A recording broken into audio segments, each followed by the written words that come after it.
It's been a while guys, so for today's video is mag-unboxing tayo na purchase na again sa Zalora. So without further ado, kunin natin. So gaya ng sabi ko sa pag-unbox ko ng first item, na-purchase ko siya matagal na.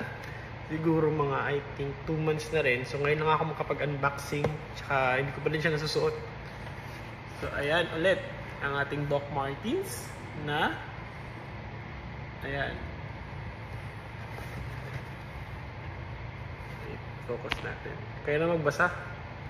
Ayan. So yung colorway na pinili ko is itong Chelsea boots na color white. Ayan. Inside this box is ang ating item. So diba? Ang ganda niya. Color white. Ayan. Super nice. Focus natin. Oh, diba? So yun lang guys. Thank you for watching. Bye bye.